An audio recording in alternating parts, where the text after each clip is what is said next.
오늘 함께 나눌 말씀은 잠언 19장 13절부터 16절까지 말씀입니다. 잠언 19장 13절부터 16절까지 말씀 같이 읽겠습니다. 미련한 아들은 그의 아버지의 재앙이요 다투는 아내는 이어 떨어지는 물방울이니라.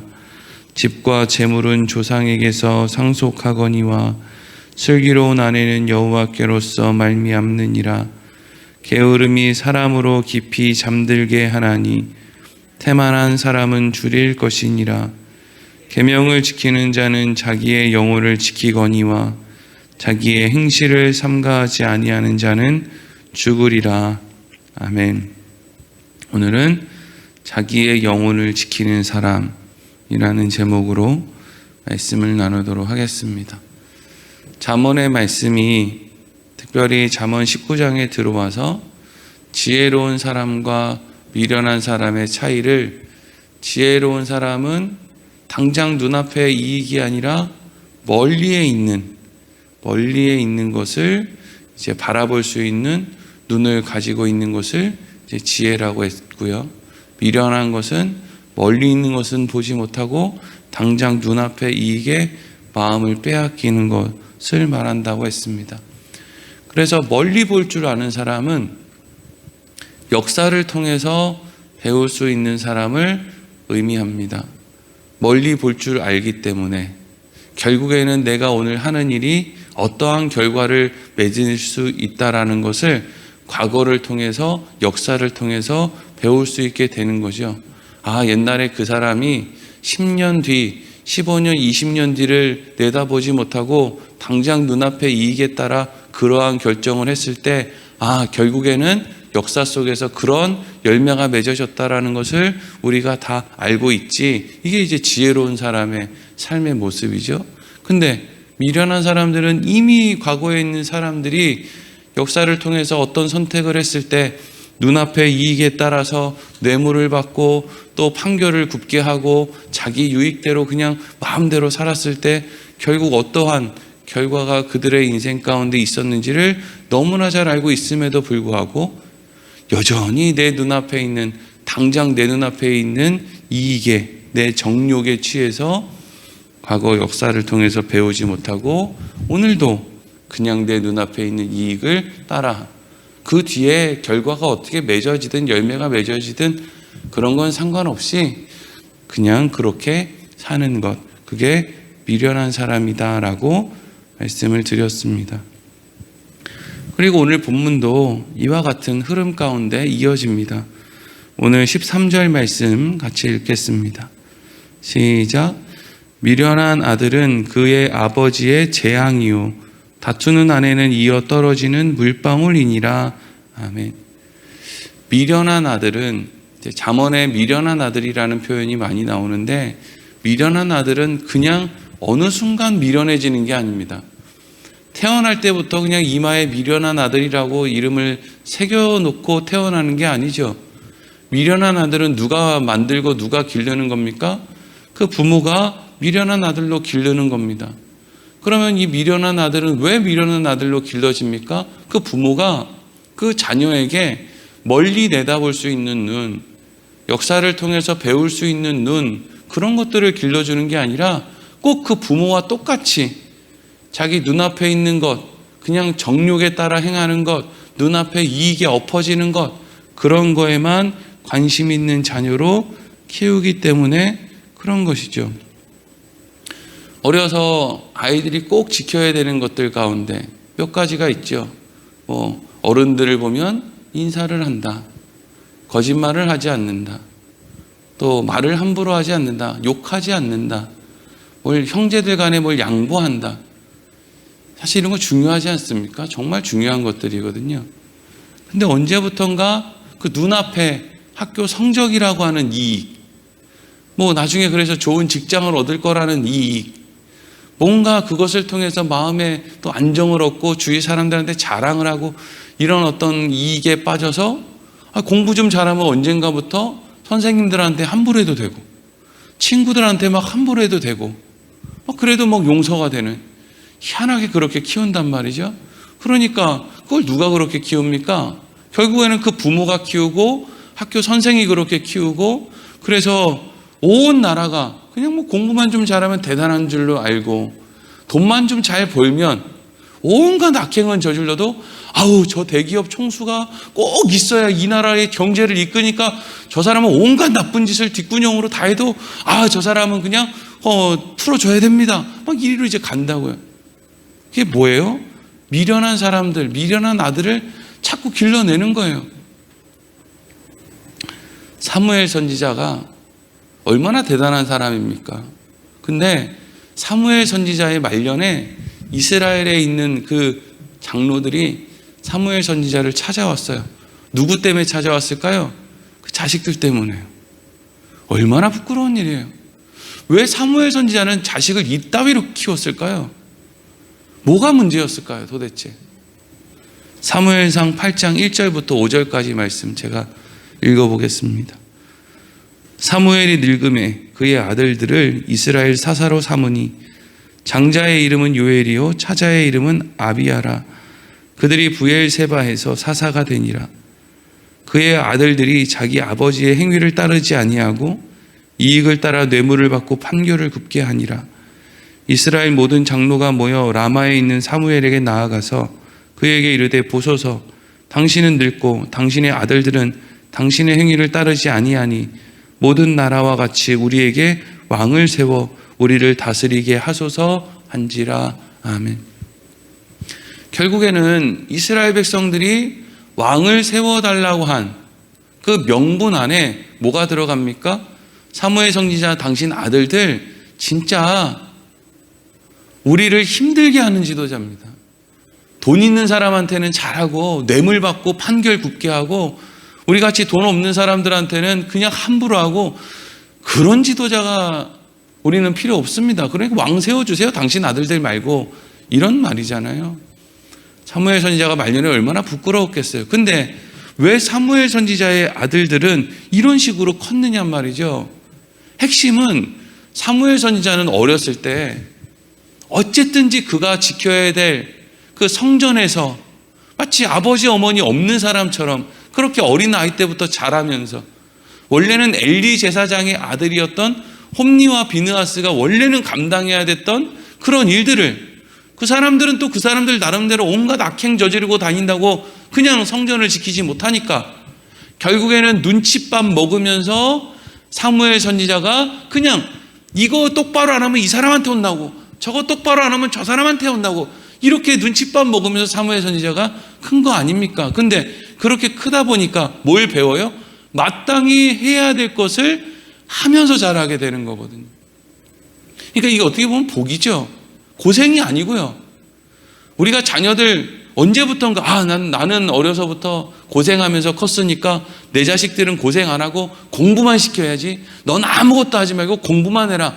아버지가 돈 벌고 어머니가 돈 벌 테니까 넌 아무것도 하지 말고 공부만 해라. 그랬더니 공부도 안 하고 인간도 안 되잖아요. 그러고서는 사는 거예요. 그러고 사무엘 선지자도 그랬을 거예요. 아버지가 어려서부터 성전에서 그렇게 힘들고 어렵게 그렇게 눈칫밥 먹으면서 자랐는데 이제는 아버지가 이렇게 든든하게 서 있으니까 너희들은 그렇게 눈칫밥 먹으면서 하지 말고 그냥 이렇게 편안하게 그렇게 살아라. 이렇게 간 거죠. 그러니까 인간의 마음의 어떤 면으로는 자녀를 배려해 준 것이고, 또 어떤 면에서는 자녀를 좀 편안하게 안락하게 해주고 싶은 마음이 있는데, 그게 그 마음이 결국에는 자식을 어떻게 해요? 망친다는 거죠. 요즘에는 부모들이 애들 혼내지 않습니다. 막 엉덩이 회초리 때리고 이런 거 안 합니다. 할아버지 할머니가 집에 왔는데 애들이 그냥 핸드폰 쳐다본다고 그냥 침대에 누워서 뒹굴거려도 부모들은 야 할아버지 할머니 왔는데 인사해야지. 그리고 인사하는 거 뒹굴거리면 아유 저놈 저거 누가 어떻게 할 거야 이러고 만단 말이죠. 그걸 죽여야지. 그거를 그냥 해 웃으면서 아유 아버지 어머니가 그냥 이해하세요. 이리로 한다고요. 미쳤나 봐요 진짜. 참. 결국 미련한 아들을 누가 만들어요? 마땅히 행해야 될 것을 싸워가면서라도 그 자녀들에게 하게끔 만들어야 되는, 싸워야 된다고요. 자식들이 말을 듣습니까? 싸워야지. 감정 낭비를 해야지. 이를 갈아야지. 두드러 패야지. 그래서 꼭 필요한 그것을 하도록 만들어야지. 습관을 길러줘야지. 그래야 지혜로운 아들이 될 거 아니에요. 그렇지 않으니까 결국에는 미련한 아들이 되죠. 세상에 나가서 뭐 하겠습니까? 그리고 13절 뒷부분에 누구 나와요?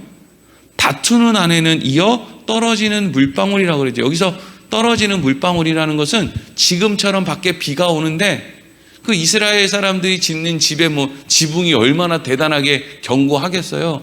그러니까 이게 지붕이 낡고 이렇게 하다 보면 꼭 초가 지붕 사이로 빗물이 똑똑 떨어지는 것처럼 그렇게 이제 비가 똑똑 떨어지는 거예요. 그러니까 다투는 아내는 꼭 비가 왔을 때 지붕이 낡아서 그냥 비가 뚝뚝 떨어지는 것처럼 그렇게 보인다, 이런 이야기를 하고 있는 거죠.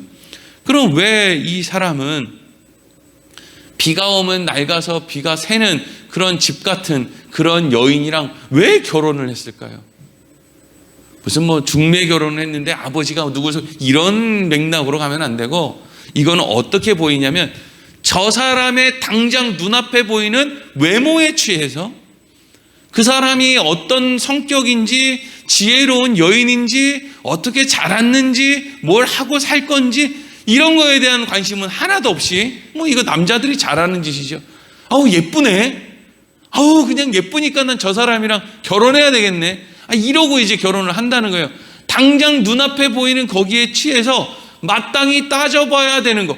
평생 같이 살 건데 얼굴만 뜯어먹고 살아요? 뭐 옛날 어른들이 신랑 얼굴 뜯어먹고 살래? 아니면 뭐 부인 얼굴 뜯어먹고 살래? 이러잖아요.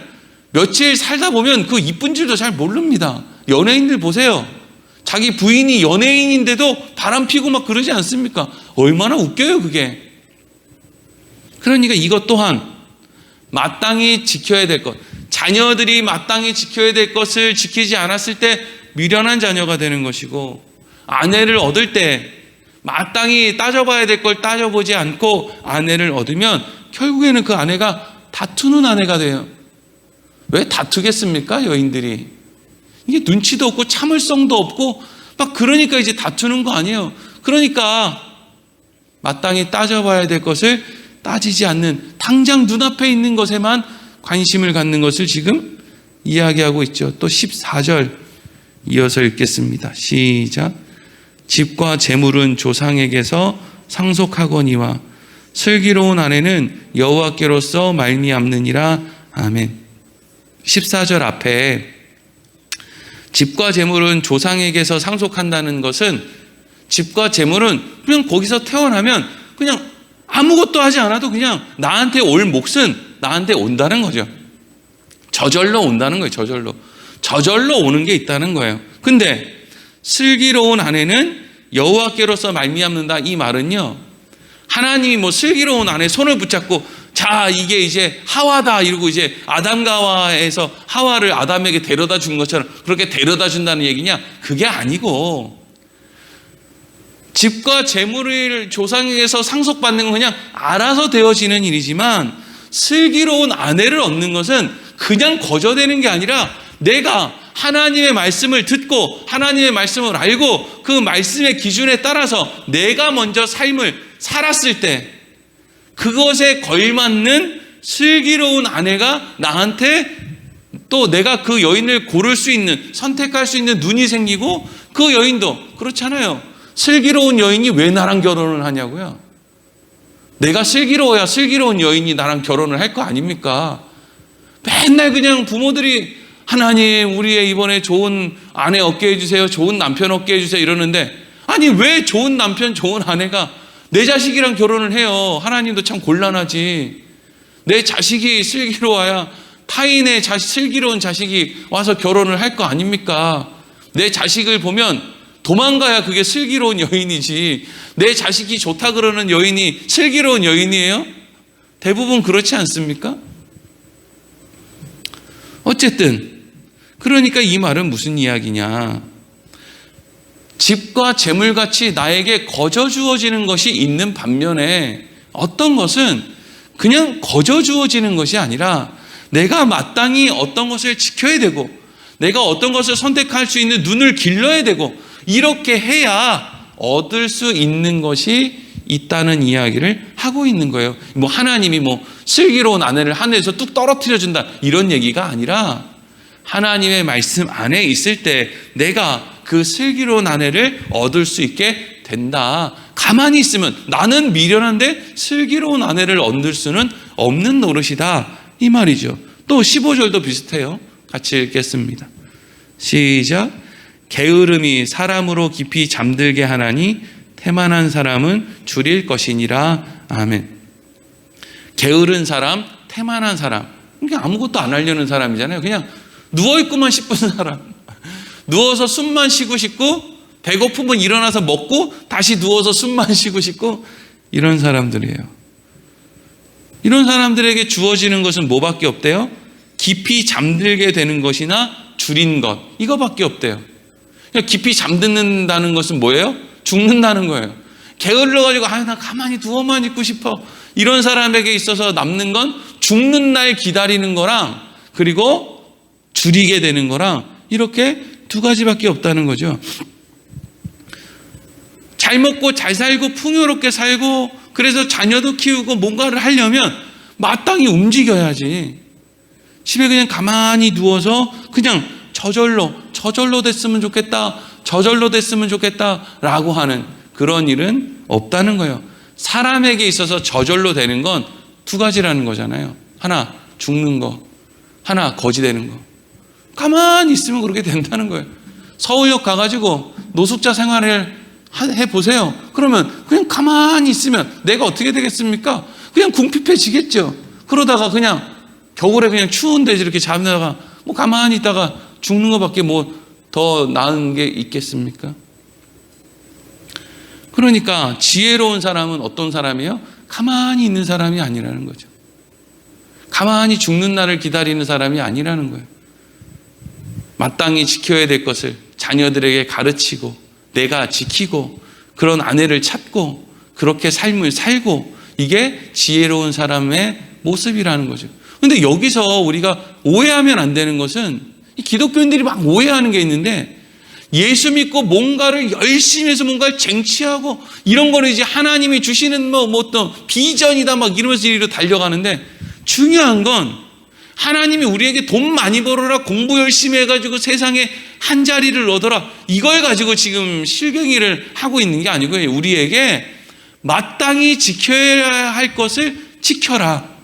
마땅히 자녀들에게 가르쳐야 될 것을 가르쳐라. 이 마땅하게 해야 될 것, 하나님이 우리에게 가르쳐 주신 것, 이것에 대해서 지금 우리에게 가만히 있지 말고 그것을 하라고 이야기를 하는 것이지 세상에 먹고 살기 위해서 이리 뛰고 저리 뛰고 하면서 돈도 얼마 벌지도 못해놓고 인생은 인생대로 다 허비해놓고 하나님 앞에서도 마땅히 지켜야 될 것은 또 아무것도 안 하고 이건 이것도 아니고 저것도 아니고 이렇게 가만히 보면은 그냥 자녀들도 제대로 잘 믿음으로 키워놓은 것 같지도 않고 그렇다고 해서 무슨 억만금을 벌어가지고 무슨 부여에 빌딩을 몇십 개씩 사놓은 것도 아니고 땅이 몇십만 평씩 있는 것도 아닌데 도대체 이럴 거면은 그냥 좀 적게 먹고 들 쓰고 그냥 집구석에 앉아가지고 애들이나 똑바로 키울 걸 이런 생각이 드는 집이 한두 집이 아니지 않습니까? 이럴 거면 열심히 산다고 살았는데 이것저것 하다 보니까 빚만 잔뜩 쌓아가지고 차라리 이럴 거면 아무것도 하지 말고 그냥 애들이나 잘 믿음으로 키울 걸. 내가 이리 뛰고 저리 뛰고 하다가 뭐 한다고 빚만 이렇게 잔뜩 생겼나? 이런 집이 한두 군데가 아니라니까요. 참 답답할 노릇이죠. 답답할 노릇이에요. 그래서 결국 결론이 뭐죠? 16절입니다. 읽겠습니다. 시작. 계명을 지키는 자는 자기의 영혼을 지키거니와 자기의 행실을 삼가하지 아니하는 자는 죽으리라. 아멘. 결론은 뭐예요? 계명 지키라는 거잖아요. 근데 사람들에게 하나님이 계명 지키라 그러니까 사람들이 그 계명을 지키냐고요? 안 지키는 거예요. 심지어 하나님께서 언제 이스라엘 백성들한테 계명 지키라 그래요? 노예로 힘들어 죽겠다고, 이렇게 살 수는 없다고 막 부르짖는 그 가운데 하나님이 은혜로 그들을 이 애굽 땅에서 건져서 늘 만나와 메추라기를 먹이면서 불기둥 구름기둥을 따라다니게 하는 그 와중에 하나님이 시내산에서 이스라엘 백성들한테 계명을 주는 거거든요.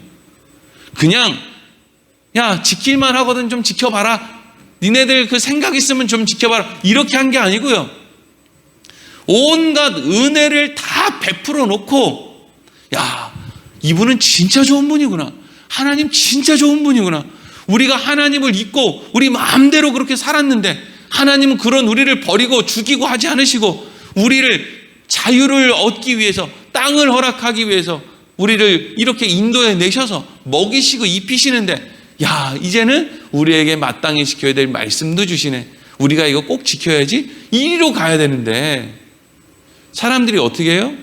아, 뭐 고마운 거 알고 감사한 거 알겠는데, 아, 그래도 나는 하나님의 계명보다는 내 눈앞의 이익인데, 계속 그러고 있는 거예요. 내 눈앞에 있는 이익. 그래서 그렇게 고맙고 감사한 하나님이 날마다 만나를 통해서 먹이시는데 이스라엘 백성들이 하나님 앞에 한 것은 감사가 아니야 뭐였어요? 고기도 안 주고, 고기 먹고 싶은데 하나님 진짜 별로네.